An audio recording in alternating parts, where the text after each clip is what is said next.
Opção para a Vida, programa Opção para a Vida, 33 anos, abençoando a família cristã, o povo de Deus, o reino de Deus.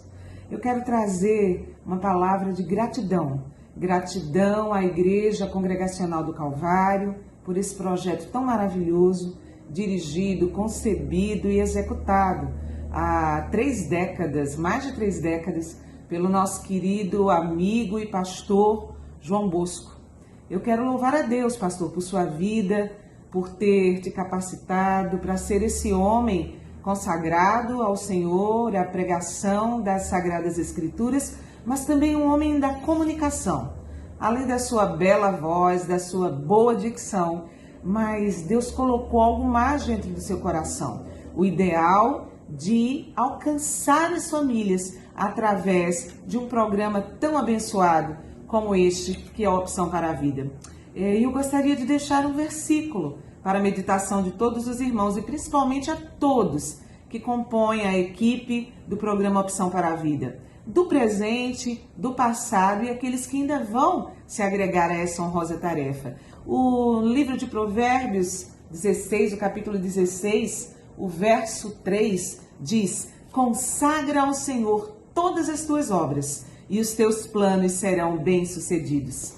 Conte com nossas orações, conte com nossas colaborações. Aqui no Betel Brasileiro somos sempre gratos pelo entusiasmo com que o Evangelho, as boas novas e a comunidade cristã é fortalecida e alcançada pelo programa Opção para a Vida.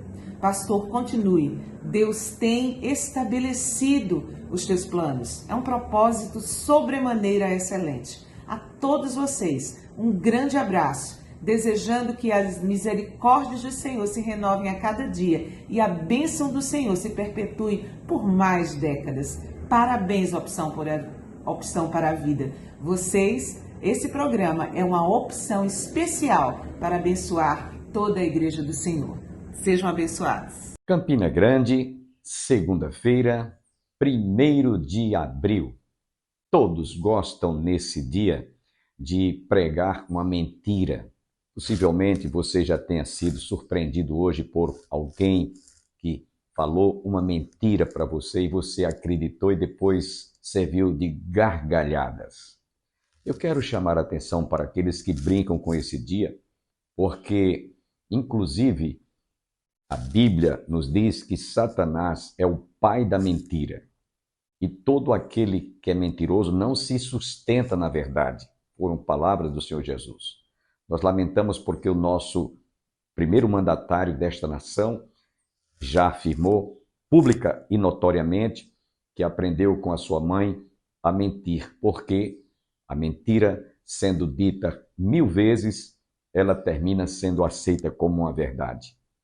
Aqueles que se comportam assim, aqueles que defendem essa ideia, são filhos do diabo. É isso que Jesus falou. Portanto, cuidado para que você não se comporte como um filho de Satanás. Dentro de instantes, estaremos ouvindo o reverendo Hernandes Dias Lopes trazendo uma palavra muito importante sobre perseverar na provação ou na tribulação. Você também ainda ouvirá a segunda parte desta palavra que trouxemos na última sexta-feira. 10 mulheres perigosas, 10 mulheres virtuosas. Mas antes, quero deixá-los com o reverendo Hernandes Dias Lopes. Tiago, capítulo 1, versículo 12, diz que bem-aventurado é o homem que suporta com perseverança a provação, porque depois de ter sido aprovado, receberá a coroa da vida, a qual Deus dará aos que o amam. É muito importante entender que há uma profunda diferença entre ser provado e ser tentado. O texto diz que Deus a ninguém tenta, está aqui em Tiago capítulo 1. Mas Deus prova. Deus prova para extrair o melhor de nós. Satanás tenta e a nossa própria cobiça nos tenta para tirar o pior de nós. A provação tem o propósito de nos aprovar. A tentação tem o propósito de nos derrubar. A tentação é um laço, é uma armadilha, é uma arapuca para a nossa alma, que vem para nos derrotar, nos fragilizar e colocar-nos debaixo das botas do inimigo. Mas quando Deus nos prova, não é para nos derrotar, mas é para tonificar as musculaturas da nossa alma. O texto está nos informando que muito feliz, bem-aventurado é o homem que suporta com perseverança a provação. Certamente a provação no momento em que está acontecendo pode não ser motivo de alegria, porque às vezes a providência que Deus usa para nos provar é uma providência carrancuda, é uma dor, é um sofrimento, é uma enfermidade, é uma luta, seja interna ou externa.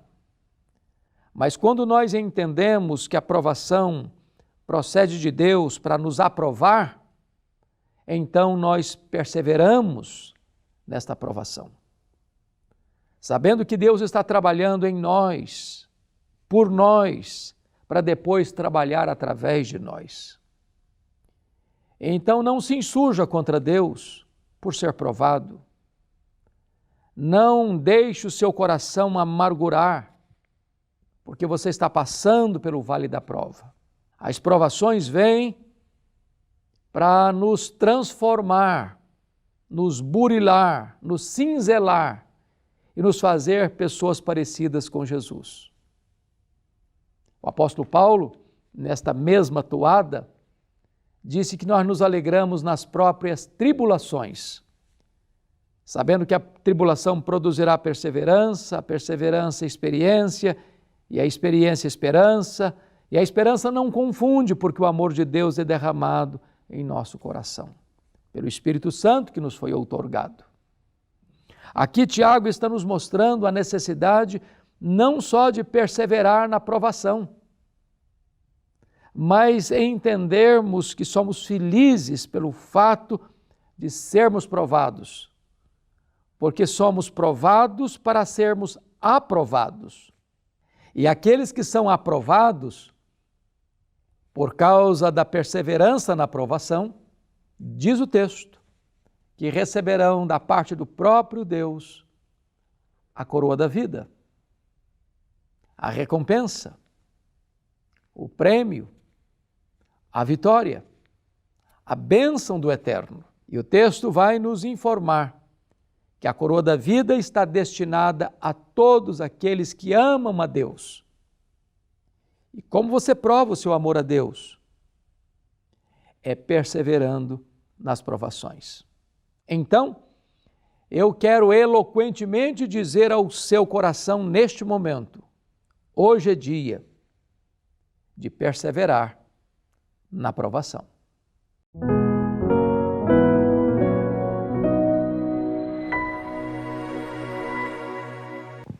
Ele chegou para sua esposa Jezabel e disse para ela: olha, eu estou muito triste porque eu quis comprar a vinha de Nabote e ele não quis vender.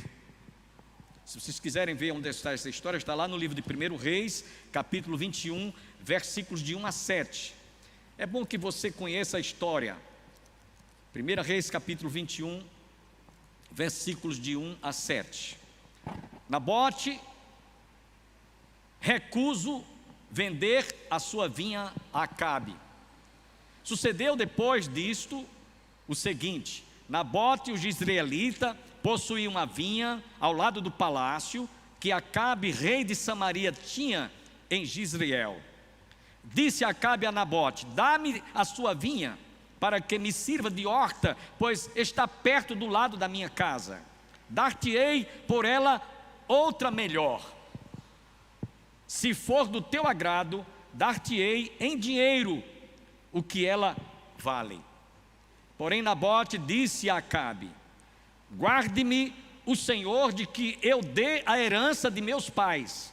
Então Acabe veio desgostoso, indignado para sua casa, por causa da palavra que Nabote, o jezreelita, lhe falara. quando disse: não te darei a herança de meus pais, e deitou-se na cama, voltou o rosto e não comeu pão. Ficou amargurado, ficou angustiado, triste, abatido. Ele lhe respondeu, a mulher então vem, verso 5: porém vindo Jezabel, sua mulher, ter com ele, lhe disse: que é isso que tens, assim desgostoso, o teu espírito, e não comes pão? Estás aí amargurado, que é isso? Veja, eu fico achando engraçado isso aqui, é como um menino buchudo. Menino buchudo, é que ele não quis me dar, ele não fez o que eu queria, para que ela tomasse a decisão que ele não tinha como homem coragem para fazer. Então, ela, quando ouviu isso dos lábios dele, ele lhe respondeu: porque falei a Nabote, os israelitas, e lhe disse: dá-me a sua vinha por dinheiro, ou se te apraz, dar-te-ei a outra em seu lugar. Porém, ele disse: não te darei a minha vinha. Então Jezabel, sua mulher, olha o que essa mulher fez. Lhe disse: governas tu com efeito sobre Israel? Levanta-te, come e alegre-se o teu coração, eu te darei a vinha de Nabote, os israelitas. Deixe comigo. Esse tipo de mulher que manipula, manda, decide, quer fazer as coisas do jeito que ela entende que deve ser feito. O que é que ela fez? Ela chamou 2 homens malignos para fazer uma acusação contra Nabote, dizendo que ele tinha blasfemado contra Deus, para que ele fosse apedrejado e fosse morto. E quando isso aconteceu, ela chegou em casa e disse: olha, a vinha é tua, Nabote está morto. Que mulher perigosa. Ela foi coautora intelectual, autora intelectual do crime contra Nabote, para que o marido dela tivesse uma vinha que ele desejava tê-la, porém não era para ser vendida. Nabote não disse: não tem preço, isso aqui é uma herança dos meus pais. Então essa mulher é uma mulher perigosa demais, porque ela fez exatamente a vontade do seu marido, que era de que a sua vontade fosse atendida, fosse satisfeita. Então essa mulher era uma mulher perigosa. Se por acaso tem alguma mulher aqui ou em casa, talvez que esteja nos assistindo, que tem esse tipo de comportamento, cuidado, porque você pode causar grandes malefícios, grandes males, inclusive até cometer ou levar alguém a cometer um crime, como esta mulher de Acabe fez. Vamos para a quinta mulher, senão a gente vai ficar muito tempo aqui. Essa quinta mulher chama-se Orfa. Na história de Ruth, que é a autora do livro, que narra a sua história, ela tinha 2 filhos, Malion e Quilom. Morreu Elimeleque, que era marido de Ruth, de Noemi. Morreu também o filho de Ruth, o marido de Ruth, que era casado com ela. E morreu também o marido de Orfa, que era Quilion, Malom, Quilion e Elimeleque. Eles 3 morreram. Ficou 3 viúvas numa mesma casa. E na cultura judaica, entre os hebreus, quando morria alguém, para suscitar filhos ao morto, aquele que havia de desposar a viúva tinha que ser um irmão, para suscitar filhos ao morto. Por isso que Jesus chegou indagado pelos fariseus, os doutores da lei, querendo colocar Jesus no canto de parede, disseram: mestre, um homem casou, uma mulher, um homem casou, a mulher ficou viúva, então ela casou com outro irmão, morreu também, e assim sucessivamente. Ela casou com 7 irmãos. Lá na glória, quando chegarmos na glória, qual desses será marido dessa mulher? Jesus disse: lá não se casa nem se dão em casamento, mas serão como anjos. Então era a cultura, por isso que aquela pergunta que foi feita a Jesus, uma pergunta capciosa, foi por conta dessa cultura. Então Noemi chegou para Ruth, chegou para Orfa, disse: olha, minhas filhas, eu não tenho mais idade de ser, ainda que eu case, eu não tenho mais idade de ser mãe, e ainda que eu case e tivesse algum filho, homem, varão, vocês por acaso iriam esperar que esse menino crescesse, ficasse adulto para ser desposada por vocês? Minhas filhas, podem ir para o lugar da sua origem de vocês, que era Moabe, elas duas eram moabitas, vocês podem ir. E ambas a princípio disseram: não, nós queremos ficar contigo. Ela disse: não, minhas filhas, fiquem à vontade, voltem para a casa de vocês. Ruth disse: o meu Deus será o teu Deus, onde você estiver, eu estarei contigo, até que a morte nos separe. Eu não vou te largar. Enquanto que Orfa chegou e disse: eu vou voltar para a minha origem, para a casa dos meus pais. E essa mulher voltou para estar convivendo com os deuses pagãos do seu povo, desprezou aquilo que ela poderia ter preservado para que ela um dia, como Ruth, chegou a fazer parte da árvore genealógica de Jesus, ao ponto de se tornar, inclusive, bisavó de Jesus. Preste atenção no que eu vou dizer agora.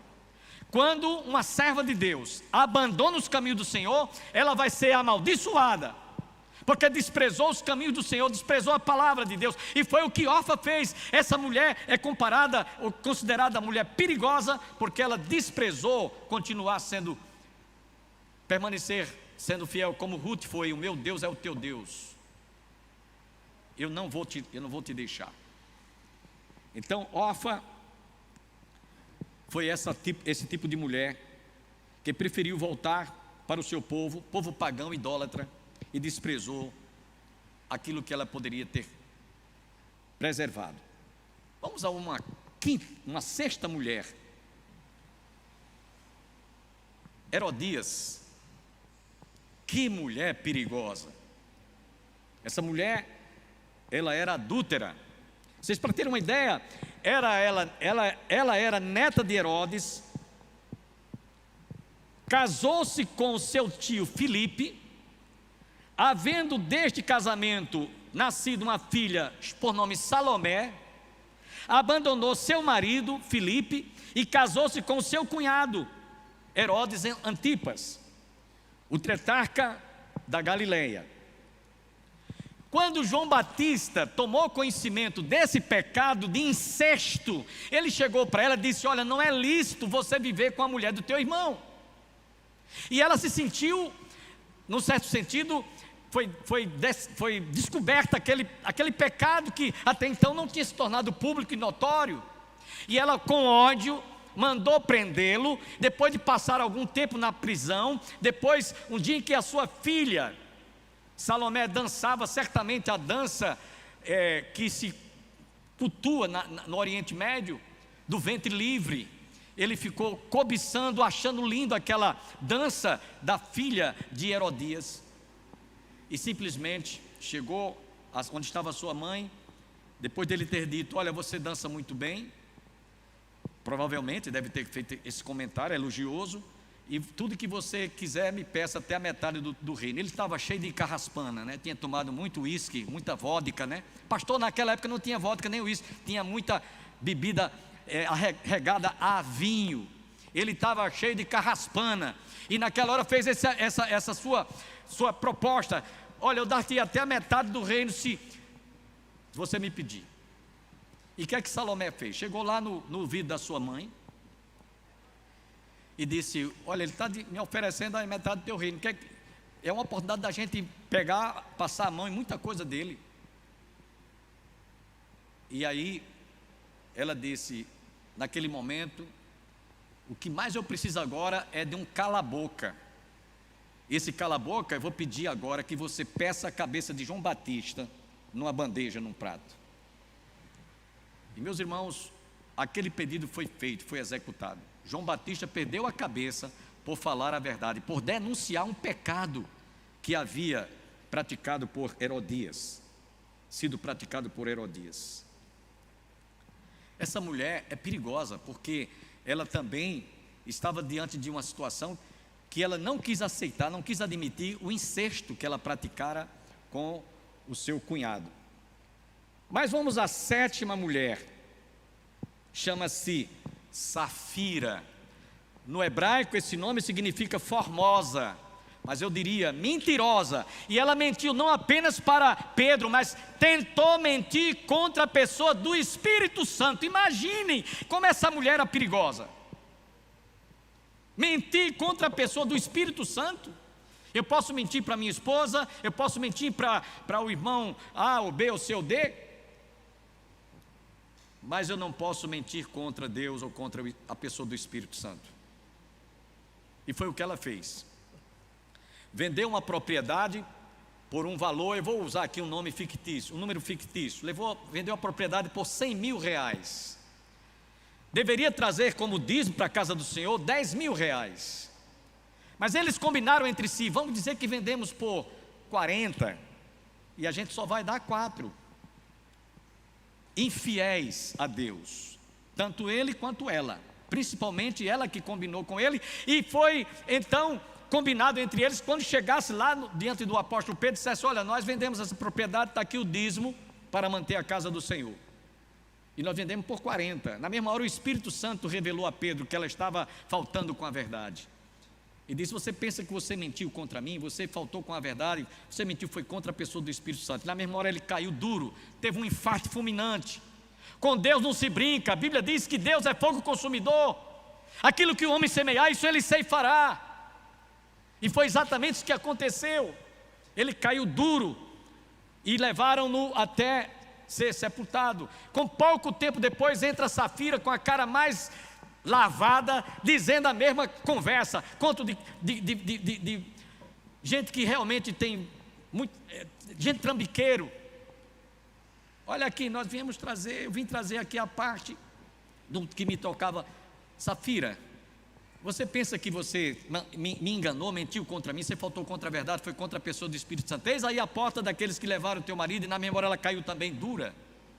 Seja fiel a Deus, não compactue, não tente fazer com que o pastor da igreja, ou seja lá o dirigente da comunidade onde você se congrega, se vai acreditar que você está sendo fiel a Deus, sem você estar sendo fiel a Deus. Porque você está sendo infiel é contra Deus. E essa mulher foi perigosa, que na hora que ele vinha, na hora que Ananias veio com essa conversa com ele, ela deveria ser a primeira a dizer: não vamos fazer isso, isso é pecado, vamos ser fiéis a Deus. E eu quero dizer uma coisa para vocês: se a pessoa, seja homem ou mulher, não é fiel a Deus, ele vai ser fiel a quem? Me respondam. Se o indivíduo não é fiel a Deus, ele vai ser fiel a quem? A ninguém. A ninguém. Então Safira, que significa formosa, foi uma grande mentirosa. Então falamos sobre as 7 mulheres perigosas.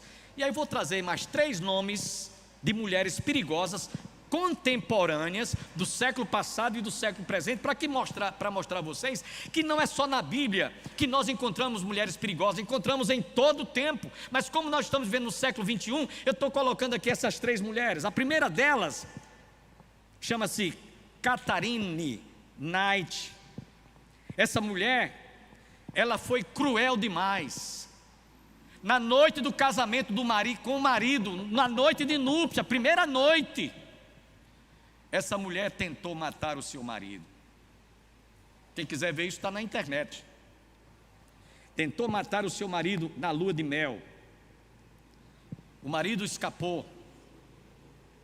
Ela, com ódio, porque o marido havia deixado, estava ameaçando deixá-la, porque quem vai confiar numa mulher que tentou matá-lo no dia da lua de mel?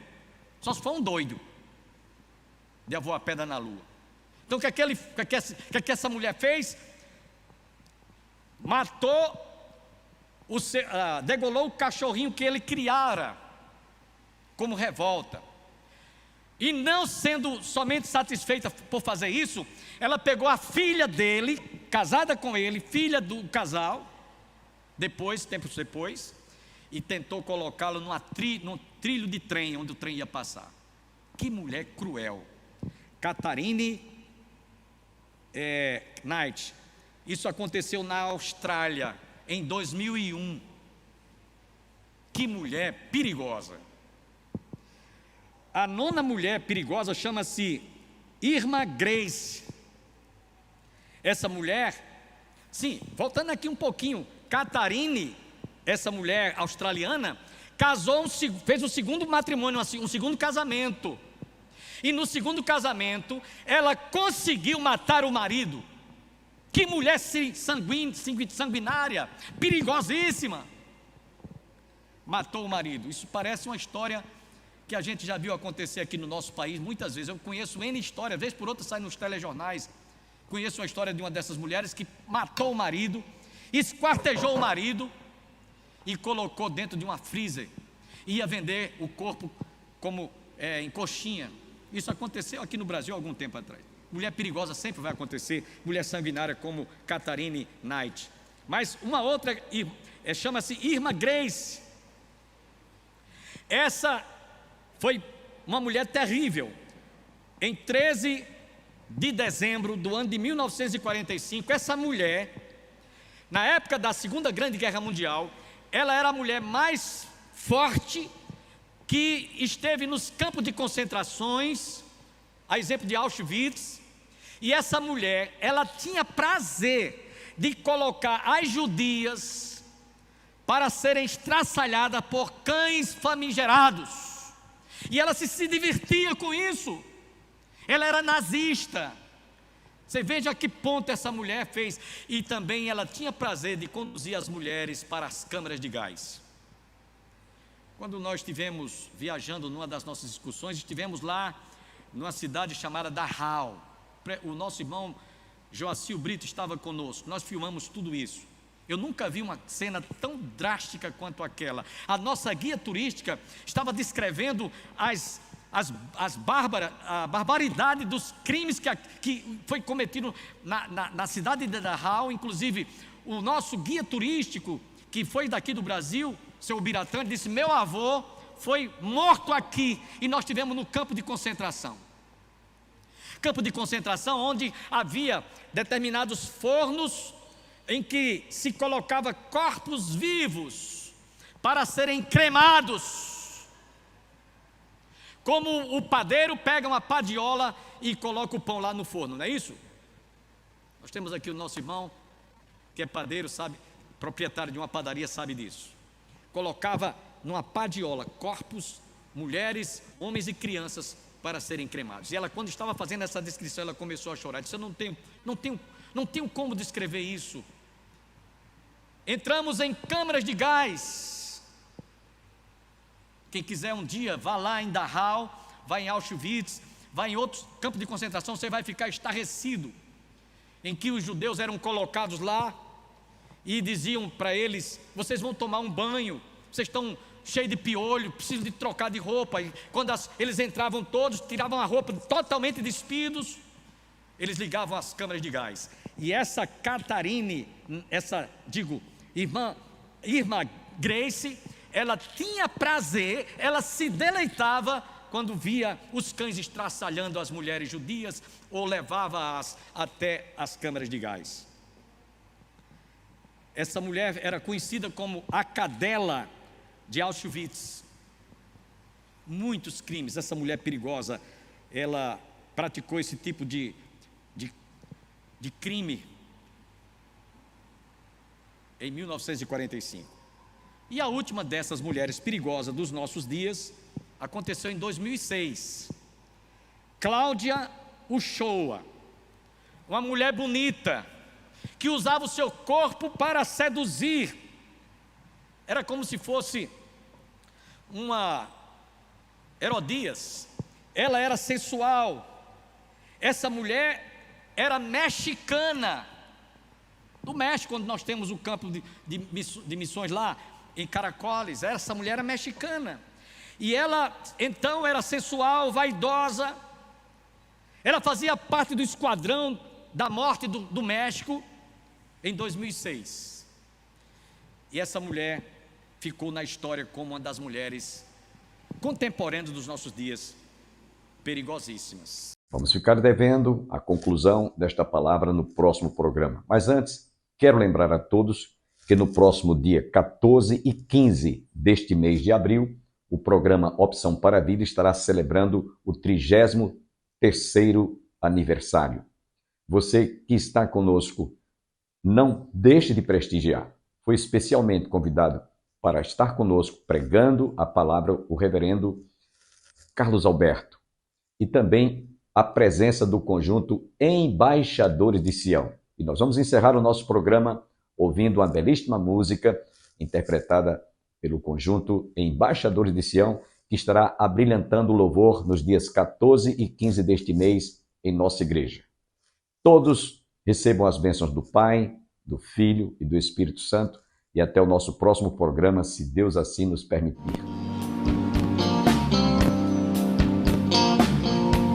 Desatem os lábios e falem de Cristo.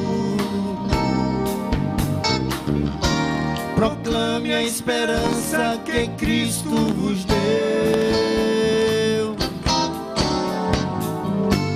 O amor tão profundo que veio salvar-vos. Foi Deus quem vos deu e jamais terá fim. Olhem com amor a todo perdido. Mostrem que Jesus é a solução. Diz pra teu irmão, Jesus te ama.